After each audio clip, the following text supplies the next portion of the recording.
Hello everyone, कैसे हैं आप सभी। आई होप अच्छे एंड स्वस्थ होंगे। आप सभी का स्वागत है आपके अपने यूट्यूब चैनल लर्न विद प्रीत चौधरी में। जैसा कि आपने थंबनेल में देखा कि जो हमारी आज की क्लास है वो आपके आरएस 2024 आरएस 2024 है, उसकी हिंदी की पेपर फोर्थ की आपकी क्लास रहने वाली है। आज का ये जो हमारी क्लास है उसमें जो हमारा टेस्ट नंबर 19 रहने वाला है, उसमें आपके पार्ट ए हिंदी के और एक पार्ट बी दोनों हमें करेंगे। पार्ट ए में हम 4 टॉपिक करेंगे, जैसे आपके शब्द शुद्धि वाले हो गए, ठीक है, और वाक्य शुद्धि वाले हो गए। इसके साथ साथ है शब्द युग्म वाले हो गए, आपके वाक्यांश के लिए एक शब्द हो गई। और पार्ट बी की बात करें तो आज हम करेंगे निबंध। मैंने आपको बोला था ना कि हमारे दिवाली के बाद की जो हम क्लासें लगाएंगे उसमें हमें निबंध पर प्रैक्टिस करेंगे। अब हमारे पार्ट आपका सॉरी पार्ट सी का है, निबंध पार्ट सी का है। तो पार्ट बी में हमारा लगभग सा हो गया है, एक या दो हमारे टॉपिक बचे हैं, वो हम जल्दी ही कवर कर लेंगे। आज हम करेंगे पार्ट सी, और पार्ट सी में हमारा आज निबंध करेंगे। आपके कमेंट आ रहे थे कि मैम आप पहले हमें एक टॉपिक बता दो, जैसे हमारे पार्ट सी, क्योंकि ए में तो हम जितनी ज्यादा प्रैक्टिस करेंगे उतनी ही कम है। तो ए की तो हमारी प्रैक्टिस है वो चलती ही रहेगी, ठीक है। और हमारे पार्ट बी और सी की बात करें, पार्ट बी और सी की बात करें तो इनमें मैं आपको एक एक टॉपिक है वो बता दूंगी पहले में। जैसे आज हमारा जो टेस्ट है ये कंप्लीट होने के बाद लास्ट में मैं आपको पार्ट बी का एक टॉपिक देके जाऊंगी कि आपको इस टॉपिक का एक क्वेश्चन दूंगी कि ये क्वेश्चन है निविदा का हो सकता है, पत्र लेखन का हो सकता है, आपका ये हो सकते हैं प्रारूप लेखन हो सकते हैं, तो ये होंगे। और उसमें मैं आपको बता दूंगी कि हाँ इस पर आपको ये प्रैक्टिस करनी है, और इसको आपको एक लेटर लिखना है, निविदा लिखनी है, अनुस्मारक लिखना है या फिर निबंध लिखना है। दूसरे दिन उसका मैं सॉल्यूशन आपको करवाऊंगी, तो इस प्रकार आपकी प्रैक्टिस अच्छी हो जाएगी। एक तो आपको ये पता चलेगा कि हम उस चीज पर है वो कितना लिख सकते हैं। दूसरा, आप जब मैं सॉल्यूशन कराऊंगी तो आप जानोगे कि हमने क्या क्या गलतियां की, क्या इसको और बेहतर तरीके से हम इस प्रकार लिख सकते थे, ये आपकी रहेगी। तो अब हमारी जो प्रैक्टिस है वो और ज्यादा बेहतर बनाएंगे। अब आपको पता है कि हमारे आरएस 2021 का परिणाम आ चुका है, इसके साथ ही आपके यूआरओ का भी आ चुका है। आपने रात को इसको देख लिया होगा। एक चीज आप नोटिस करना कि जब ये जो हमारे रिजल्ट आ रहे हैं इन सभी में है, अभी जो कट ऑफ है वो हाई जा रही है। अब आपने देखा होगा ईयूआरओ की ये भी कितनी गई है, 108, 106 जनरल, ये जनरल की, ठीक है। फिर उसके बाद ओबीसी की भी 104 गई है, ठीक है, इससे ऊपर ही गई है। ईडब्ल्यूएस, आपके SC ST, तो ठीक है इनकी। तो अब हमें करना क्या है कि हमें प्रैक्टिस है वो बहुत ज्यादा अच्छी करनी पड़ेगी। क्यों? क्योंकि हमें अच्छे स्कोरे करना पड़ेगा। तो अब अगर हम हिंदी की बात करें तो हिंदी में हमने पार्ट ए की काफी सारी प्रैक्टिस की है, और आगे हम करते रहेंगे जब तक हमारा एग्जाम होगा। पार्ट बी और सी की मैं आपको पहले दिन बताऊंगी, आपको उस पर लिखना है, दूसरे दिन मैं आपका उसका सॉल्यूशन करवाऊंगी। तो चलिए आज की जो क्लास है वो स्टार्ट करते हैं। सबसे पहले हम पार्ट ए को स्टार्ट करते हैं। सबसे पहले पार्ट ए के जो हमारे हैं वो क्वेश्चन करते हैं, उसके बाद हम चलेंगे पार्ट सी यानी निबंध पर। हमें पहला क्वेश्चन दिया है कि सभी प्रश्नों के उत्तर देने हैं, ठीक है। निम्नलिखित शब्दों के शुद्ध रूप लिखे, यानी हमें क्या दिया गया है, शब्द शुद्धि दी गई है। हमें सबसे पहले दिया गया है लब्ध प्रतिष्ठित। सबसे पहले क्या दिया गया है, लब्ध प्रतिष्ठित। तो इसको किस प्रकार लिख सकते हैं, इसको प्रतिष्ठित नहीं लिखा जा सकता, इसको लिखा जाता है प्रतिष्ठ। तो हम लिखेंगे लब्ध प्रतिष्ठ, लब्ध प्रतिष्ठ, लब्ध प्रतिष्ठ, ये हमारी क्या हो जाएगी, शब्द शुद्धि हो जाएगी। तो लब्ध प्रतिष्ठित नहीं होता, क्या होता है, लब्ध प्रतिष्ठ। अगला आता है संदीपनी। अगला आता है संदीपनी। तो संदीपनी के अंदर जो आपकी न की मात्रा होती है वो कौन सी आएगी, छोटी। तो आपका लिखा जाएगा संदीपनी, ठीक है, शब्द शुद्धि। अगला आता है सरोजनी। तो आपका जो सरोजनी है वो नहीं होता, ये क्या होता है, सरोजिनी होता है, यानी जय पर भी हमारी मात्रा आती है। तो ये किस प्रकार लिखा जाएगा, ये लिखा जाएगा सरोजनी। क्या लिखा जाएगा, सरोजनी। लब्ध प्रतिष्ठित नहीं होता, लब्ध प्रतिष्ठ होता है। संदीपनी के अंदर आपकी न पे मात्रा चेंज होगी, सरोजनी में आपके जय पर भी मात्रा आएगी। एक चीज ध्यान रखना, मैं जो आपको यहाँ पे जो ये अशुद्ध वर्ड दे रही हूँ, सेम एज इट इज ही आपके एग्जाम में इस प्रकार के आएंगे। अगला जो हमें शब्द दिया गया है वो दिया गया है हिरण्यकश्यप। अगला शब्द क्या दिया गया है? हिरण्यकश्यप। ये हिरण्यकश्यप नहीं होता, ये होता है हिरण्यकशिपु। ये क्या होता है? हिरण्यकशिपु। तो हम किस प्रकार लिखेंगे इसको? हिरण्यकशिपु। ठीक है, तो ये आप चीजें ध्यान रखना। अगला आता है विरहणी। अगला क्या आता है? विरहणी। तो ये विरहणी नहीं होता, ये होता है विरहिणी, यानी है पर भी मात्रा आती है। तो इसको किस प्रकार लिखते हैं? इसको लिखते हैं विरहिणी। विरहिणी। तो ये इसका सही शब्द है, जो शुद्ध शब्द रूप हो जाएगा। ठीक है, तो क्या हो जाएगा? सरोजनी का सरोजिनी, हिरण्यकश्यप का क्या हो जाएगा? हिरण्यकशिपु, विरहणी का हो जाएगा विरहिणी। तो ये आपका शब्द शुद्ध हो जाएगा। आगे जो हमें क्वेश्चन दिया गया है वो दिया गया है कि निम्नलिखित वाक्यों के शुद्ध रूप लिखिए। अब हमें दूसरा क्वेश्चन आया है वाक्य शुद्धि का। हमारे सिलेबस में जो जो हमारे जो 12 टॉपिक दिए हुए हैं इसमें, तो वो सारे के सारे टॉपिक हमें टॉपिक वाइज अच्छे से याद करनी है। और आपके इसी प्रकार टॉपिक वाइज ही आपके एक एक क्वेश्चन बनेंगे। जैसे आपको शब्द शुद्ध वाले दे रखे हैं तो शब्द शुद्धि भी आएगी, वाक्य शुद्धि भी आएगी, मुहावरे भी आएंगे, लोकोक्ति की भी आएगी, और इनमें वाक्य में प्रयोग भी आएगा। तो उसी प्रकार हमें तैयार करना है। वाक्य शुद्धि की बात करें तो हमें सबसे पहला दिया गया राम थक कर उसके घर सो गया। तो राम थक कर है, उसके घर नहीं, इसकी जगह क्या आ जाएगा? राम थक कर अपने घर सो गया। यहाँ क्या आएगा? राम थक कर अपने घर में सो गया। तो हम क्या लिखेंगे? राम थक कर, राम थक कर अपने घर में सो गया। घर में सो गया। ये क्या होगा? ये इसका वाक्य शुद्धि होगा। ठीक है, राम थककर उसके घर सो गया, नहीं, राम थककर अपने घर में सो गया। अगला हमें दिया गया है अनजाने में कर दिया। अनजाने में कर दिया, तो इसमें अनजाने में कर दिया नहीं होता, अनजाने में हो गया होता है। तो इसको सही शब्द जो आपकी वाक्य शुद्धि किस प्रकार होगी? अनजाने में हो गया। अनजाने में हो गया। अगला हमें दिया गया है मैं आप सबका धन्यवाद करता हूं। मैं आप सबका धन्यवाद करता हूं। ऐसे नहीं होता, हम जो धन्यवाद है वो देते हैं। तो हम क्या लिखेंगे? यहाँ पे लिखेंगे मैं आप सबको धन्यवाद देता हूं। तो लिखेंगे हम यहाँ पे मैं आप सबको धन्यवाद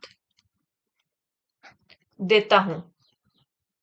देता हूं, तो मैं आप सबको धन्यवाद देता हूं। राम थक कर अपने घर में सो गया, अनजाने में हो गया, मैं आप सबको धन्यवाद देता हूं। अगला है गांधी जी को भुलाया नहीं जा सकता। गांधी जी को भुलाया नहीं जा सकता। तो यहाँ पे क्या होगा कि गांधी जी को भूला नहीं जा सकता। इसमें जो आपके वाक्य अशुद्धि है वो क्या है? गांधी जी को भूला नहीं जा सकता। नहीं जा सकता। बुलाया नहीं, भूला नहीं जा सकता। तो गांधी जी को भूला नहीं जा सकता, ये आपका सही वाक्य शुद्धि होगा। अगला जो हमें दिया गया है पांचवा वाक्य, वो दिया गया है इस पाठ को पढ़ो। क्या दिया गया है? इस पाठ को पढ़ो। तो हम क्या लिखेंगे? हम लिखेंगे इस पाठ को नहीं, यह पाठ पढ़ो। यह पाठ पढ़ो। यह पाठ है पढ़ो। तो इसका सही वाक्य शुद्धि क्या होगा? यह पाठ पढ़ो। इस पाठ को पढ़ो की जगह आएगा यह पाठ पढ़ो। अगला हमें दिया गया है निम्नलिखित शब्द युग्मों का अर्थ भेद लिखिए। हमें जो दो समान है वो आपके वर्तनी की दृष्टि से देख लीजिए कि हमें दिए होते हैं। ठीक है, उसमें हमें क्या करना है? उसमें अर्थों का जो उनके अर्थ होते हैं उनमें भेद बताना होता है, लिखना होता है। सबसे पहले में दिया गया आरती, यानी तय पर छोटी ई की मात्रा। तो आरती का अर्थ क्या होता है? इसका अर्थ होता है विराम। इसका अर्थ क्या होता है? विराम या फिर विश्राम, या फिर विश्राम, विराम या विश्राम। आरती, एक होता है आरती। ये आरती क्या होता है? जो अपन पूजा के टाइम करते हैं ना, तो इसको लिखा जा सकता है पूजा के लिए दीपक, पूजा के लिए दीपक। ठीक है, ये होता है एक आरती जो हम शाम और सुबह करते हैं ना आरती, भगवान की पूजा, वो वाली आरती। और ये आरती होता है विराम या विश्राम। अगला हमें दिया गया है कृपण, और एक दिया गया है कृपाण। कृपण की बात करें, कृपण का जो अर्थ होता है वो होता है कंजूस। कृपण का अर्थ होता है वो होता है कंजूस। एक दिया हुआ कृपाण, कृपाण का अर्थ होता है तलवार। ये दोनों इजी थे, तलवार। ठीक है, तो कृपण कंजूस, कृपण कंजूस और कृपाण है तलवार, कृपाण है तलवार। अगला आता है परजन। परजन क्या हो गया? परायजन यानी शत्रु, परजन यानी शत्रु। अगला है पर्जन्य। पर्जन्य का अर्थ होता है बादल, पर्जन्य का अर्थ क्या होता है? बादल। एक होता है सक्कट, एक होता है सकटार। एक होता है सक्कट, एक होता है सकटार। सक्कट की बात करें तो सक्कट का अर्थ होता है बैलगाड़ी। सक्कट का अर्थ क्या होता है? बैलगाड़ी, जो कि हमें पता है, ये हमें याद ही होता है। सकटार का हमें थोड़ा सा याद नहीं होता। सक्कट का अर्थ क्या होता है? बैलगाड़ी। और सकटार का अर्थ होता है जो महानंद का प्रधानमंत्री, महानंद, महानंद का प्रधानमंत्री, प्रधानमंत्री। वेरी इंपॉर्टेंट टॉपिक है, सारे के सारे जो भी इंपॉर्टेंट होते हैं एग्जाम में आने लायक होते हैं, सारे मैं आपको करवा रही हूँ। आरती विराम या विश्राम, आरती पूजा के लिए दीपक, कृपण कंजूस, कृपाण तलवार, पर्जन शत्रु, पर्जन्य बादल, सक्कट बैलगाड़ी, सकटार महानंद का प्रधानमंत्री। अगला जो पांचवा और लास्ट में दिया गया है, वो दिया गया है आपको सर्वदा। वो क्या दिया गया है? सर्वदा। अगर हम सर्वदा की बात करें कि सर्वदा का अर्थ क्या होता है, तो वो होता है हमेशा। सर्वदा का अर्थ क्या होता है? हमेशा। अगला दिया गया सर्वथा। सर्वदा हमेशा हो गया, और सर्वथा होता है सब तरह से। सर्वथा का अर्थ क्या होता है? सब तरह से, सब तरह से। तो सर्वदा हमेशा, सर्वथा सब तरह से।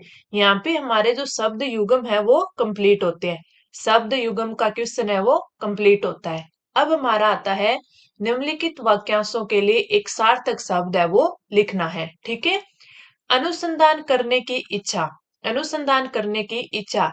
मैंने आपको पहले जो ये करवाए थे वाक्यांश के लिए एक शब्द है, तो मैंने वहां पे आपको करवाए थे लगभग 700 से 800 करवाए थे। और मैं बार बार बोलती हूँ उन क्लासेस को रिपीट जरूर करें। ऐसे ना पढ़े, उसको 2x की स्पीड करके है उनको ऐसे देख ले, आपके पढ़े हुए 2 से 3 बार हैं तो आपको अच्छे से जल्दी से याद हो जाएंगे। ठीक है, निम्नलिखित वाक्यांशों के लिए एक सार्थक शब्द लिखना है। अनुसंधान करने की इच्छा, तो अनुसंधान करने की इच्छा होती है अनुसंधित्स, अनुसंधित्सा।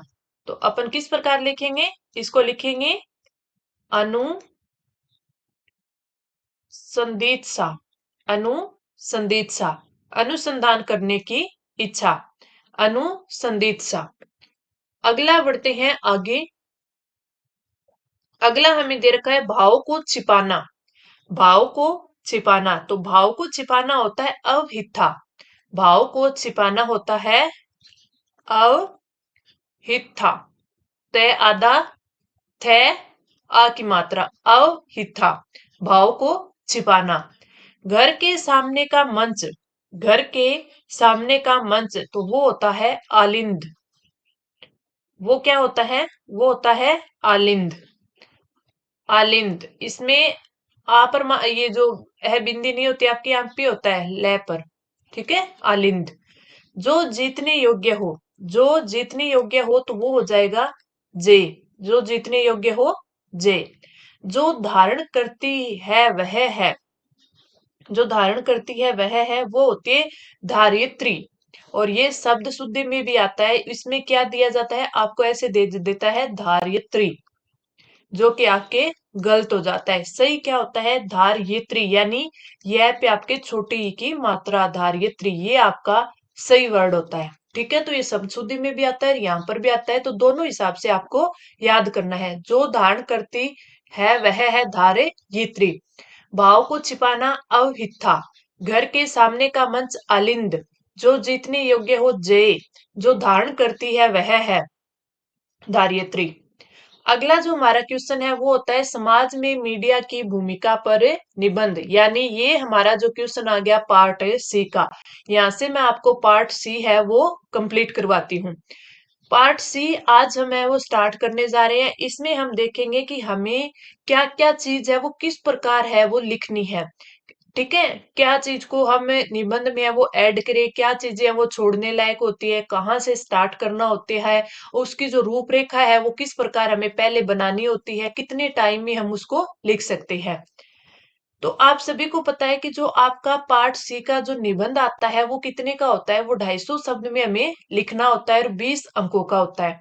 ठीक है, इसमें सबसे पहले जो आज का हमारा जो टॉपिक लिया गया है वो हमने इस पे लिया है, किस पे लिया है? समाज में मीडिया की भूमिका। समाज में मीडिया की भूमिका, समाज में मीडिया की भूमिका है, इस विषय पर हमें निबंध लिखना है। आज का पहला निबंध है। निबंध के बारे में मैं आपको बताऊं तो यहाँ पे मैं जो आपको करवाऊंगी, हो सकता है कि वो शब्द सीमा है वो 250 से ऊपर हो। ठीक है, तो उसको आपको अब नहीं देखना। जैसे जैसे प्रैक्टिस करोगे आपको खुद को पता चल जाएगा कि हमें कितने और उसमें लिखना है। वैसे आपको जो उस वो स्पेस देते हैं उस स्पेस में आपको लगभग उसे भरना होता है। ठीक है, तो वो 250 शब्द का ही होता है। इसमें सबसे पहले एक चीज देखनी है कि जो भी हमें, जैसे ये इन्होंने सब्जेक्ट दे दिया हमें समाज में मीडिया की भूमिका, तो सबसे पहले तो अगर उस चीज के बारे में जो भी हमें टॉपिक दिया है उसके बारे में अगर हमें किसी की कोई कविता, किसी की लाइनें, कुछ पंक्तियां अगर याद हो तो हमें पहले पो तो वो लिखनी होती है। उसके बाद जो हमें दिया हुआ है टॉपिक, तो उसके बारे में हमें थोड़ी सी विशेष जानकारी देनी होती है। ठीक है, फिर उसके बारे में जो समाज में उसकी जो एक छवि बनी हुई है उस छवि को उजागर करना होता है। यानी उसके पहले हमें क्या लिखने होते हैं? उसके लाभ लिखने होते हैं, उसमें फिर कमियां होती हैं वो बतानी होती है। उसके बाद है उसके पॉजिटिव वे में उसका निष्कर्ष है वो लिखना होता है। ठीक है, कुछ कुछ टॉपिक ऐसे होते हैं जिसमें हम उसमें काफी सारे सुधार की बातें करते हैं, लेकिन ज्यादातर जो भी हम निष्कर्ष नीचे लिखते हैं वो क्या होना चाहिए? सकारात्मक होना चाहिए, ना कि हम नकारात्मक नकारात्मक भावना से उस चीज को लिखिए। आज का जो हमारा टॉपिक है इसमें मैं आपको बताऊंगी तो आपको कुछ हद तक समझ में आ जाएगा कि हमें किस प्रकार है वो निबंध को लिखना है। ठीक है, हम एक नहीं काफी सारे निबंध लिखेंगे तो हमें इससे एक तो हमारी प्रैक्टिस बन जाएगी कि हम 200 से 250 शब्द है वो किस प्रकार लिख सकते हैं। ठीक है, दूसरा हमारे पास है वो ज्यादा से ज्यादा है वो मैटर आ जाएगा कि हाँ, जरूरी नहीं होता कि अब जैसे ये आ गया समाज में मीडिया की भूमिका है, तो इसमें कुछ चीजें ऐसे भी ऐड होते हैं जो कि हम दूसरे टॉपिक में भी उनको इंक्लूड कर सकते हैं। तो बस वो मैटर आपके पास होना चाहिए, उस चीज की समझ आपके पास होनी चाहिए जिससे आपको समझ में आ जाए कि कौन सी चीज है हमें कहाँ पर सेट करनी है। तो चलिए स्टार्ट करते हैं इसको। सबसे पहले हमने एक लाइन लिखी है कि बिना स्वतंत्र मीडिया के सच्चा लोकतंत्र अप्राप्य है। ठीक है, ये बात किसने की थी? वोरे ने, क्रिस्टोकर ने की थी। ठीक है, तो ये जो चीज है ये हमें यहाँ पर अगर हमने लिखी है ना तो इसका बहुत अच्छा इफेक्ट पड़ेगा। ठीक है, तो तभी मैं बोलती हूँ कि सबसे पहले अगर उस चीज के बारे में कोई भी आपके पास कोई दोहा हो गया, कोई कविता हो गई, ठीक है, कविता के जो लाइनें हो गई या फिर किसी के बोले हुए कोई दो तीन लाइनें हो गई, तो वो आप अगर पहले शुरू में वो चीजें लिख देते हो तो उसका अच्छा इफेक्ट पड़ता है। तो ये हमने लिखा कि बिना स्वतंत्र मीडिया के सच्चा लोकतंत्र अप्राप्य है। वोरेन क्रिस्टोकर ने ये बातें लिखी थी। आगे है कि लोकतांत्रिक व्यवस्था में मीडिया लोकतंत्र का चौथा स्तंभ है। मीडिया समाज का प्रहरी रहा है। यह प्रत्येक दौर, चाहे आपातकाल का दौर रहा हो अथवा जनहित से जुड़ा कोई आंदोलन, अपनी सार्थक सार्थकता समाज में बनाए रखता है। यही कारण है आज मीडिया तथा समाज का अटूट रिश्ता स्थापित हो चुका है। मैंने क्या बोला, सबसे पहले हमें कुछ लाइनें लिखनी है, ठीक है। उसके बाद जो हमें सब्जेक्ट दिया गया है उसके बारे में थोड़ा सा उसको क्या करना है, थोड़ी सी उसकी विशेषताएं मान लीजिए, या फिर उसको थोड़ा डिफाइन करना है कि ये होती क्या चीज है, ठीक है। या फिर आज के टाइम में हमारे समाज में, या फिर हमारे जो आज का जो टाइम चल रहा है उसमें ये चीज का कहां पर इसका स्टैंड हो रहा है, ठीक है। तो ये चीजें हमें थोड़ी सी बतानी होती है, यानी इसको डिफाइन करना होता है। तो हमने ये जो 4 लाइनें हैं, 3 लाइनें हैं, इसकी लिखकर हमने बता दी। अब हम इसके है वो लिमिट भी लिखेंगे, इसके लाभ भी लिखेंगे, उसके बाद उसका निष्कर्ष बताएंगे। तो जैसे हम नीचे चलते हैं दूसरे पैराग्राफ पर, ये देखते हैं हम। और कभी भी जब आप ये लिखो, निबंध लिखो, तो इसमें ध्यान रखना कि ये नहीं कि आपने यहां से स्टार्ट किया और लास्ट में फिर आपने एंड कर दिया, बीच में ना कोई लाइन चेंज की ना कोई पैराग्राफ चेंज किया। तो ऐसा आपको नहीं करना है। आपको अच्छे से जहां पर जरूरत हो पैराग्राफ चेंज करना है, जहां पर जरूरत हो आपको लाइन चेंज करनी है। वो सब आएगा जब हम ज्यादा से ज्यादा प्रैक्टिस करेंगे। इसीलिए मैं आपको बोलती हूँ, प्रैक्टिस की बिल्कुल चिंता मत कीजिए, मैटर की बिल्कुल चिंता मत कीजिए। बस आप तो रोज की ये क्लास लगाओ और इस क्लास में जो जो मैं आपको बोलूं उतना आप जरूर करो। बाकी का जो आपका टाइम बचे वो आपको अदर सब्जेक्ट में देना है, क्योंकि ये फोर्थ सब्जेक्ट है, ये जरूर आपके जो रैंक है उसमें सुधार करवाएगा, क्योंकि सबसे ज्यादा स्कोर आप इसे फोर्थ सब्जेक्ट में ही स्कोर कर सकते हो, ठीक है। आपका फोर्थ पेपर में आप है सबसे ज्यादा स्कोर कर सकते हो। लेकिन आपको है अलग, आपके जो सब्जेक्ट है, आपके जो 3 अलग जो पेपर है उन पे भी ध्यान देना है। तो जब आप फोर्थ पेपर में ध्यान दे रहे हो, वो उतना शायद आप इस क्लास को दे दो और थोड़ी अपने खुद की प्रैक्टिस कर लो, तो आपके बहुत अच्छे स्कोर इसमें कवर कर सकते हो। अगर हम आगे देखें कि भारत में मीडिया ने समाज को अभिव्यक्ति की स्वतंत्रता को श्रेष्ठ आयाम दिए हैं, तथा यदि समाज दिग्भ्रमित हुआ है तो उसे दिशा बोध भी कराया है। सामाजिक जन जागृति, राजनीतिक शिक्षा, संस्कृति के वाहक के रूप में मीडिया का योगदान अतुलनीय है। स्वतंत्रता आंदोलन में क्रांतिकारियों के समानांतर समाज में राष्ट्रवाद, देशभक्ति जागृत करने में समाचार पत्रों, पत्र पत्रिकाओं उतनी ही भूमिका रही है जितनी रणभूमि में लड़ने वाले वीरों की। मैंने बताया ना, पहली जो पहला पैराग्राफ होता है उसमें इसको डिफाइन करना है, फिर इसके थोड़े से लाभ बताने हैं, यानी उसके बारे में हमारे सकारात्मक विचार है वो बताने हैं। लाभ का मीन्स यही होता है अपने सकारात्मक विचार बताना। उसके बाद में जो उसकी लिमिटेशन होती है वो हमें बतानी होती है। ये हो गया।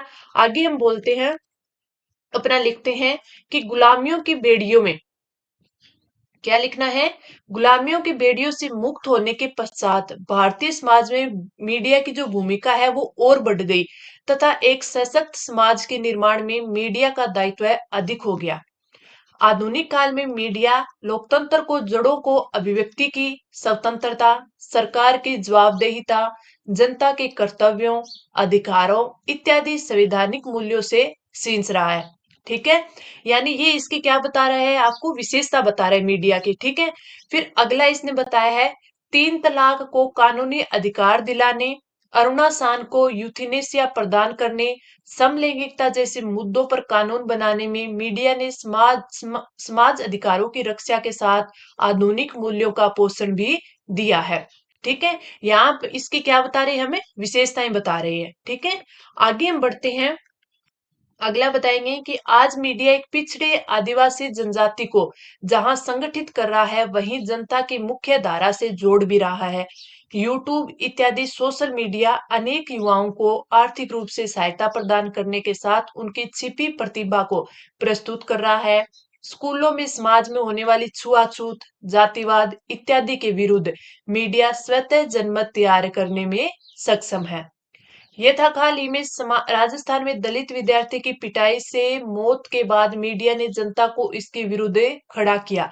अब ये लाइन किसको इंगित करती है, मैंने आपको बताया। सबसे पहले कुछ लाइनें हैं तो वो याद करो, वो उसको वहां पे लिखो सबसे पहले, ठीक है। उसके बाद में जो भी हमें टॉपिक दिया हुआ है, जिस टॉपिक पे हमें लिखना है, ठीक है, उस टॉपिक का क्या करना है, उसका तो उसको थोड़ा सा डिफाइन करना है, ठीक है। उसके बाद उसकी विशेषताएं हमें लिखनी है, ठीक है। अब जब हम उसकी विशेषताएं लिख रहे हैं तो अगर उसमें हम ऐसी चीजें ऐड कर दे जो कि हाल ही से जुड़ा हुआ कोई एग्जाम्पल हो, ठीक है, या फिर हाल ही में जुड़ी हुई कोई घटना हो, तो अगर वो उसमें ऐड कर देते हैं तो वो बहुत ज्यादा अच्छा हो जाता है, ठीक है। तो ये इसमें ऐड किया। अब मैं आपको एक पैराग्राफ पढ़ा रही हूँ, उसके बाद मैं आपको उसके बारे में बता रही हूँ, फिर वापस ऊपर वाला बता रही हूँ। ये क्यों कर रही हूँ? ताकि आप उस चीज को समझो, आपके माइंड में सेट हो जाए बार बार कि हाँ हमें शुरू में क्या लिखना है, उसके बाद क्या लिखना है, उसके बाद क्या लिखना है, उसके बाद क्या लिखना है। ये चीज इसलिए है ताकि एग्जाम में जब आप लिखोगे तो आपके पास टाइम नहीं होगा कि आपको उसकी रूपरेखा है वो किस प्रकार बनाओ, हम सोचे वहां पे कि हमें क्या क्या लिखना है। हमारे माइंड में पहले होना चाहिए कि सबसे पहले हमें अगर उस टॉपिक के बारे में कुछ अच्छी पंक्तियां याद है तो हम वो फटाक से लिख दें। उसके बाद उस टॉपिक को थोड़ा सा एक या दो आपके जो पैराग्राफ है, यानी 5 से 6 लाइनें में उस जो पैराग्राफ दिया हुआ है, जो सॉरी आपका जो सब्जेक्ट दिया है, उसको 5 से 6 लाइनों में है उसको डिफाइन करें। ठीक है। उसके बाद उस जो हमें सब्जेक्ट दिया हुआ है उसके बारे में हम क्या लिखेंगे, उसके बारे में उसकी विशेषताएं लिखेंगे। और उन विशेषताओं में एक दो चीजें ऐसे ऐड करेंगे जो कि हाल ही से जुड़ी हुई हो, या अगर हाल ही से जुड़ी नहीं हुई है तो किसी चीज का एग्जाम्पल उसमें सेट कर देंगे। जैसे हमने क्या किया, एक तो यूट्यूब का जिक्र कर दिया कि यूट्यूब है वो इत्यादि जो सोशल मीडिया है वो अनेक युवाओं को आर्थिक रूप से सहायता प्रदान करने के साथ साथ उनकी छिपी जो प्रतिभा है उनको प्रस्तुत कर रहा है। तो यूट्यूब भी एक मीडिया हो गया ना, सोशल मीडिया। स्कूलों में समाज में होने वाली छुआछूत, जातिवाद इत्यादि के विरुद्ध मीडिया स्वतः जनमत तैयार करने में सक्षम है। फिर हमने एक एग्जाम्पल दे दिया कि राजस्थान में दलित विद्यार्थी की पिटाई से मौत के बाद मीडिया ने जनता को इसके विरुद्ध खड़ा कर दिया। तो ये चीजें इसलिए मैं बोल रही हूँ कि जब भी आप चाहे उसकी आप क्या विशेषता बताओ, यानी उसके लाभ बताओ, ठीक है, उसके बारे में कोई सकारात्मक पॉइंट लिखो, उसमें अगर आप कोई भी एग्जाम्पल ऐड करते हो, और अगर हो सके तो थोड़ा बहुत ही आप उसकी जो लिमिटेशन लिखो उसमें भी ऐड कर सकते हो। लेकिन ये तो आपका बहुत ज्यादा जरूरी हो जाता है कि जब आप उसके बारे में सकारात्मक बिंदु लिखते हो तो उसमें ऐसा कुछ ऐड होना चाहिए। आगे देखते हैं। मीडिया समाज का पहरेदार रहा है, समाज से विसंगतियां, विडंबनाओं, अन्यायी प्रवृत्तियों को दूर करता है। यह मीडिया ही है जो सुशासन की राह दिखाता है। अगला, शासन की कमियों को सामने लाकर सुधार के लिए प्रेरित करता है। अतः अच्छा शासन तभी संभव है जब मीडिया की भूमिका है वो सकारात्मक हो तथा उसके प्रयास है वो रचनात्मक हो। जे वार्टन ने मीडिया को जनता के विश्वविद्यालय की संज्ञा दी है। ठीक है।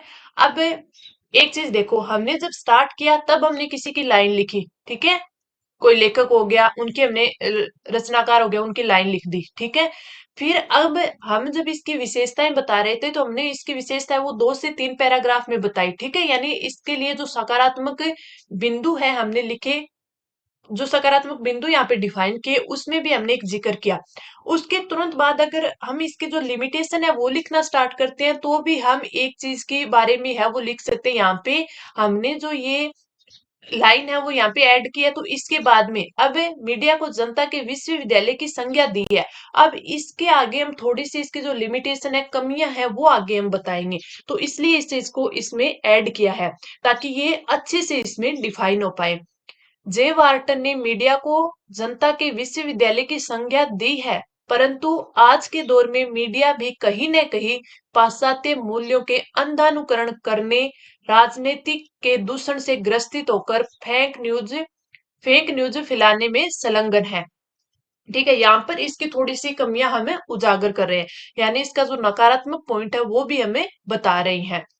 लोकतंत्र के उच्चतम न्यायालय, उच्च न्यायालयों के समानांतर समाज में कंगारू कोर्ट चलाने में मीडिया की भूमिका आज सर्वाधिक है, जिससे समाज को किसी परिघटना का वास्तविकता का ज्ञान न होकर मीडिया में फैल रहे झूठे अफवाहों से जनमत तैयार हो रहा है। जातीय धार्मिक विविधता को जहां मीडिया जोड़ता आ रहा है, वहीं आज सांप्रदायिकता फैलाने में भी मीडिया की भूमिका है वो अश्लाघनीय है।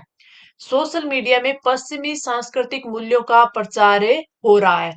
तो ये हमने यहाँ पे क्या ऐड कर दी, यहाँ पे हमने उसकी थोड़ी सी जो लिमिटेशन थी वो ऐड कर दी।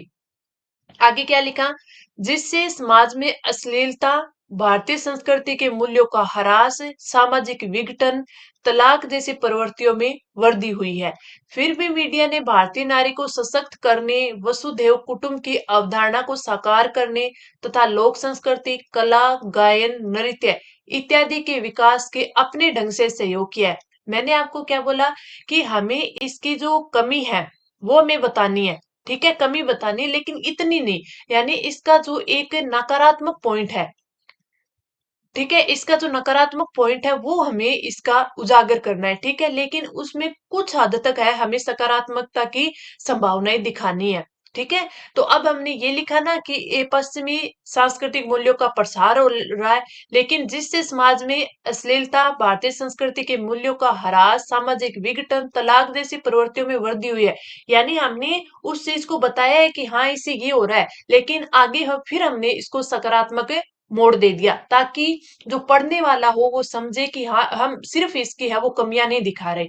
ठीक है, तो भारतीय नारी को सशक्त करने, वसुधैव कुटुंब की अवधारणा को साकार करने तथा लोक संस्कृति, कला, गायन, नृत्य इत्यादि के विकास के अपने ढंग से सहयोग किया है। तो ये चीजें मैं आपको बताना चाह रही हूँ। सबसे पहले क्या लिखना है हमें? सबसे पहले हमें उस सब्जेक्ट के बारे में जो हमें विषय दिया गया है उसके बारे में अगर कोई अच्छी सी लाइनें, पंक्तियां याद है वो लिखेंगे। उस रचनाकार लेखक का नाम लिखेंगे। उसके बाद हम 4 से 5 लाइनों में उस जो हमें विषय दिया गया उसको डिफाइन करेंगे। उसके बाद उसके बाद 2 या 3 पैराग्राफ में उसकी जो भी विशेषताएं होंगी, यानी उसके लाभ होंगे, यानी उसके सकारात्मक बिंदु होंगे, उनको लिखेंगे। उसके बाद अगर हम उसके बारे में कुछ और जैसे कोई लाइनें याद हो तो वो लाइन लिख के हम उसमें ऐड करते हुए उसकी जो थोड़ी सी कमियां हैं वो उसमें बताएंगे हम, यानी उसके जो नकारात्मक पॉइंट है वो लिखेंगे। वो भी उतने ही लिखेंगे कि उसमें से पढ़ने वाले को लगे कि हाँ ये थोड़ा नकारात्मक, इसके बारे में सही जानकारी देके हमें सकारात्मकता की ओर लेके जा रहा है। ठीक है, उसके बाद हम फिर जो इसका निष्कर्ष है वो लिखेंगे, जैसा कि हमने यहाँ पे लिखा है। मैं आपको दिखाती हूँ नीचे वाला।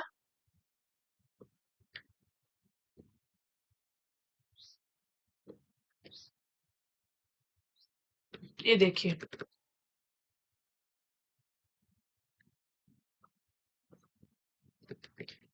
हमने लिखा है आधुनिक परिवर्तन करने में भूमिका निभाई है।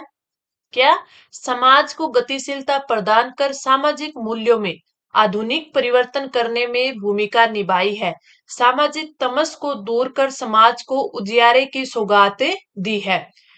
क्या दी है? समाज को उजियारे की सौगात दी है।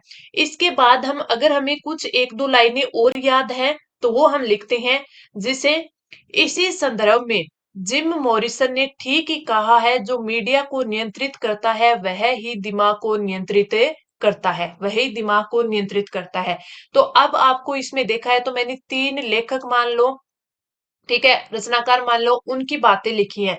तो आपको करना क्या है कि जब हम निबंध की प्रैक्टिस कर रहे हैं तो इसमें जो जो लाइनें, पंक्तियां इंपॉर्टेंट है, जिन सब्जेक्ट के बारे में मैं आपको लिखा रही हूँ, यानी जिस निबंध के बारे में, तो आपको ऊपर है वो निबंध का नाम लिखना है। A4 साइज सीट लीजिए, उसमें फिर आप है वो पॉइंट बनाकर जो जो चीजें आपको इंपॉर्टेंट लगे, जैसे हमने ये 3 लेखकों की बात करी तो ये यहाँ पर ऐड कर लीजिए।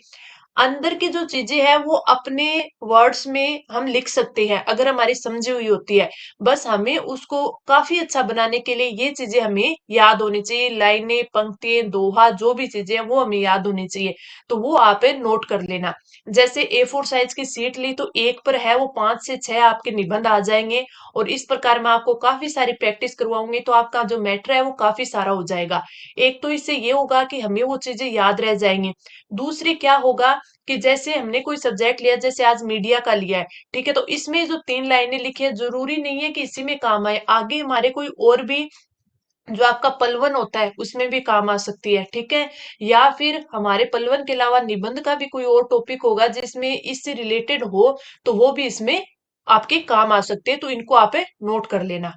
तो ये हो गया आज का हमारा पार्ट सी। कमेंट करके बताना कि आपको आज का टॉपिक कैसे लगा, और आप इसमें क्या सीखे? आपने आज तक क्या गलतियां की थी जो आज इसमें सीखने के बाद आपको लग रहा है कि हाँ, हमारी यहाँ पर भूल हो रही थी जो कि हम अब सुधार सकते हैं। अब बात आती है हमारे कल के जो टेस्ट होगा उसमें हमारा मैं आपको जो एक क्वेश्चन दे रही हूँ उसकी।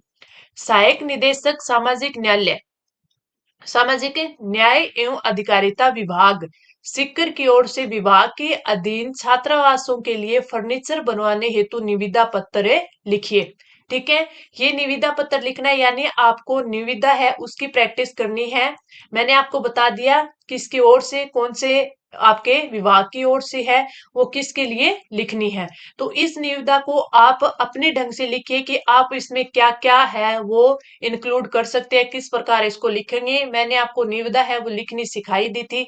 अब मैं कल इसका सॉल्यूशन, निविदा का इस क्वेश्चन का सॉल्यूशन आपको करवाऊंगी। उसमें आप सीखोगे कि आपने किस प्रकार लिखा, हमें किस प्रकार और अच्छा बना सकते थे, किस प्रकार इसको लिख सकते थे। तो इसको इससे आपकी भी तैयारी हो जाएगी और आप पहले लिखोगे तो आपको खुद को भी पता चल जाएगा कि हमारी क्या क्या कमियां हैं हमारे आंसर राइटिंग में रह रही है। तो चलिए, आज की क्लास कैसी लगी कमेंट करके जरूर बताना, अपने दोस्तों के साथ जरूर शेयर करना। अब हम मिलते हैं अगली क्लास में। धन्यवाद।